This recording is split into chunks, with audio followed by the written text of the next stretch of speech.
पल्लवी जी की आदत थी कि सुबह उन्हें गर्म पानी चाहिए होता था। इसलिए सुबह से 2 बार उठकर कमरे के बाहर निकलकर आकर देख चुकी थी, लेकिन अभी तक बहू कंचन और बेटा सुभाष उठे तक नहीं थे। जब तक उन लोगों में से कोई एक उठेगा नहीं तब तक उन्हें गर्म पानी मिलेगा नहीं। बात ये नहीं थी कि पल्लवी जी गर्म पानी कर नहीं सकती थी। बात ये थी कि बहू रात को रसोई का काम खत्म कर रसोई में ताला लगा देती थी। अब जब तक ताला खुलेगा नहीं पल्लवी जी को गर्म पानी मिलेगा नहीं। आखिरकार घड़ी में जब 10 बजे बज गए और पल्लवी जी से रहा नहीं गया तो उन्होंने हिम्मत करके बेटे के कमरे का दरवाज़ा खटखटाया। 2-3 बार दरवाज़ा खटखटाने के बाद बहू की जगह बेटे ने आकर दरवाज़ा खोला और तमतमाते हुए बोला, क्या है माँ, सुबह सुबह परेशान कर रही हो? बेटा मुझे गर्म पानी चाहिए था। रसोई में ताला लगा हुआ है तो तुम रसोई का दरवाज़ा खोल दो ताकि मैं गर्म पानी कर सकूं। एक दिन गर्म पानी के बगैर नहीं रह सकती हो क्या माँ? रोज तो कंचन करके दे ही देती है ना। आज संडे था इसलिए सोचा था कि थोड़ा आराम से उठेंगे, पर आप भी ना। कहते कहते सुभाष अंदर कमरे में गया और पत्नी को जगाया। कंचन भी तिलमिलाते हुए उठी और चाबी लाकर सास के हाथ में रख दी। अब रसोई का दरवाज़ा आप ही खोल लीजिए। खुद के लिए गर्म पानी करो तो हमारे लिए भी चाय बना देना। जल्दी, नींद खुलने से सिर दर्द होने लगा है मेरा। कभी कोई सास खुश हुई है क्या अपनी बहू को सोता देखकर? इन सास लोगों का बस चले तो बस बहू को मशीन बनाकर रख दे। कंचन बड़बड़ाती हुई वापस जाकर पलंग पर लेट गई। आखिर पल्लवी जी ने जाकर रसोई का दरवाज़ा खोला, खुद के लिए भी पानी गर्म किया और बेटे बहू के लिए चाय बनाकर उन्हें देकर आई। गर्म पानी लेकर अपने कमरे में आई ही थी कि 4 साल का पोता भानु जाग गया। जगते से ही बोला, दादी मेरा दूध। उसे देख पल्लवी जी मुस्कुरा कर बोली, हाँ मेरे बच्चे अभी लेकर आई। गर्म पानी वही रखकर पहले भानु के लिए दूध गर्म करने गई। अभी दूध गर्म कर ही रही थी कि इतने में सुभाष की आवाज़ आई, माँ, ओ माँ, कहाँ हो तुम? क्या आप भी सुबह सुबह संभाल नहीं सकती इसे? पता है ना कंचन के सिर में दर्द हो रहा है। कंचन सही कहती, सास बहू को सोता देख नहीं सकती। कहते कहते सुभाष भी रसोई में आ गया। साथ में भानु भी गोद में था। उसे देखते ही पल्लवी जी बोली, बेटा मैं तो दूध गर्म करने आई थी। मुझे नहीं पता ये कब तुम्हारे कमरे में चला गया, तो ध्यान रखना चाहिए था ना आपको। बस काम का बहाना चाहिए। मानता हूं कि आप सास हो, पर बहू को भी तो इंसान समझो। वही है जो आपकी जिम्मेदारी निभा रही है। नहीं तो दूसरे बेटे बहू ने तो आपको रखने से ही मना कर दिया था। भानु को पल्लवी जी के पास छोड़कर ही सुभाष वापस अपने कमरे में चला गया। पल्लवी जी देखती ही रह गई। आंखों में आंसू आ गए। मन ही मन सोचने लगी कि मैं कुछ ना करने पर भी बदनाम हो रही हूँ। ऐसी कौन सी जिम्मेदारी उठा ली इन लोगों ने मेरी जो इतना सुना जाते हैं। ऐसा सोचकर अपने आंसू पोंछे और भानु और उसका दूध लेकर कमरे में आ गई। नाश्ते के समय सुभाष ने कंचन से कहा, तुम्हारी तबीयत ठीक नहीं है तो मैं माँ से कहकर नाश्ता बनवा लेता हूँ ताकि तुम आराम कर सको। रहने दो, उनसे कुछ मत कहना, मैं नाश्ता खुद ही बना लूँगी। अरे पर तुम्हारी तबीयत ठीक नहीं है। नहीं नहीं, मैं खुद ही नाश्ता बना लूँगी। उनका क्या भरोसा, कौन सा सामान उठाकर अपने दूसरे बेटे बहू को देकर आ जाए। अक्सर रसोई से सामान कम हो जाता है। मुझे तो पूरा यकीन है माँ जी ही सामान की हेराफेरी करती है और अपने उन बेटे बहू को देकर आ जाती है। और जाकर रसोई में नाश्ता तैयार करने लगी। कंचन को रसोई में नाश्ता तैयार करते देखकर सुभाष गुस्से में आकर पल्लवी जी से बोला, देख लो ये सब आपके कारण है। उसकी तबीयत खराब है पर फिर भी नाश्ता तैयार कर रही है। आपकी इन्हीं हरकतों के कारण परेशान हो चुके हैं हम। पता नहीं भगवान भी हमें चैन से कब रहने देगा। पल्लवी जी उसकी बात सुनकर हैरान रह गई। सुनकर अपने कमरे में चुपचाप शांतिपूर्वक बैठ गई। आंखों से झरझर आंसू बहे जा रहे थे। क्या इसी दिन के लिए इन बेटों को जन्म दिया था?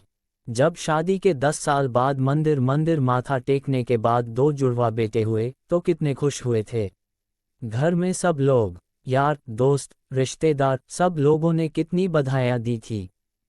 सासू माँ तो बलैया लिए जा रही थी, अरे दो दो बेटों की माँ बनी है, बुढ़ापे में बैठकर राज करेगी राज। कुछ साल बाद जब पति का देहांत हो गया, तब भी पल्लवी जी ने हिम्मत करके अपनी दोनों बेटे सुभाष और विक्रम को संभाला। कितनी परेशानी झेलकर भी इन लोगों को पढ़ाया लिखाया, इतना बड़ा किया, दोनों की शादी कराई, पर उसके बाद सब कुछ बदल गया। दोनों बहुओं की आपस में बनी नहीं, इस कारण बेटों में भी झगड़े होने लगे। आखिरकार दोनों बेटे अलग हो गए। पल्लवी जी के पति ने 2 मंजिला मकान बनवाया था, उसी में ऊपरी मंजिल पर विक्रम अपने पत्नी के साथ रहने लगा और नीचे वाले फ्लोर पर सुभाष अपनी पत्नी और पल्लवी जी के साथ रहने लगा। पल्लवी जी को रखने को लेकर भी दोनों भाइयों में बहस हुई थी। विक्रम ने साफ मना कर दिया कि वो मां को अपने पास नहीं रखेगा, तो सुभाष को अपने पास पल्लवी जी को रखना पड़ा। सच कहे तो उस समय की बधाइयां आज कानों में चुभ रही थी। थोड़ी देर बाद सुभाष कमरे में आया और नाश्ते की प्लेट पल्लवी जी के सामने टेबल पर रखते हुए, या यूं कहे पटकते हुए बोला, लो नाश्ता कर लो, आखिर एक बहू को ही परेशान करते जाओ, दूसरी से कोई लेना देना ही नहीं। पल्लवी जी को सुभाष की बात बहुत बुरी लग रही थी। उन्हें ऐसा लग रहा था जैसे नाश्ते की प्लेट उन्हें चिढ़ा रही है। ऐसा खाना भी किस काम का जो तिरस्कार करके दिया जाए। आखिर पल्लवी जी ने उस नाश्ते की प्लेट को हाथ भी नहीं लगाया। आखिरकार पल्लवी जी ने काफी सोचा और सोच समझकर वो एक निर्णय पर पहुंची। शाम को विक्रम अपनी पत्नी के साथ बाहर कहीं घूमने जा रहा था। सुभाष और कंचन भी बाहर खड़े हुए थे कि तभी एक प्रॉपर्टी ब्रोकर उनके घर पर आया। उसे देखकर चारों बेटे बहू हैरान रह गए। उसने आते ही पूछा, क्या मैं पल्लवी जी से मिल सकता हूँ? आपको पल्लवी जी से क्या काम है, हमें बताए, हम उनके बेटे हैं। सुभाष ने कहा, जी मुझे पल्लवी जी ने फ़ोन करके बुलाया है। सब एक दूसरे को हैरानी से देखने लगे। इतने में पल्लवी जी अंदर से आई। क्या आप ही पल्लवी जी है? जी मैं ही पल्लवी हूँ। आप? जी आपने सुबह फ़ोन किया था मकान को बेचने की बात करने के लिए। अरे हाँ, मैंने ही आपको फ़ोन किया था। इससे पहले पल्लवी जी आगे कुछ कहती, सुभाष बोला, कौन सा मकान बेच रही हो आप? हमसे पूछे बगैर आप ये निर्णय कैसे ले सकती हो? माँ मकान बेच दोगी तो हम कहाँ जाएंगे? विक्रम ने भी कहा, कभी मेरे बारे में सोचा था कि मैं कहाँ रहूंगी, कैसे रहूंगी? सुनाने में तुम लोग तो मुझे कोई कसर नहीं छोड़ते हो। मकान तो मेरे पति का बनाया हुआ है, मेरे नाम पर है, फिर किस हक से मकान में हिस्सा मांग रहे हो? पर माँ जी, समस्या क्या है?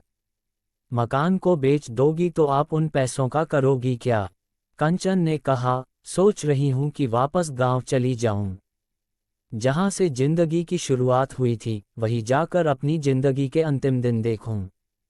इसलिए मैं मकान बेचकर गांव में ही जमीन खरीद रही हूं और वही रहूंगी। फिर हम लोगों का क्या? छोटी बहू ने कहा, मुझे नहीं पता, तुम लोगों के तो हाथ पैर चलते हैं और उससे भी तेज जबान चलती है। अपने आप कमाओ और अपनी प्रॉपर्टी बनाओ, बाकी मुझे नहीं पता। माँ तुम इतनी स्वार्थी कैसे हो सकती हो? सुभाष और विक्रम एक साथ बोले। जो भाई एक दूसरे की शक्ल देखना पसंद नहीं करते थे, आज एक साथ हो गए थे।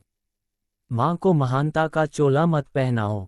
जैसे बेटे स्वार्थी हो सकते हैं, वैसे ही माँ भी स्वार्थी हो सकती है, और तुम जैसे बेटे हो तो माँ ऐसी ही होनी चाहिए।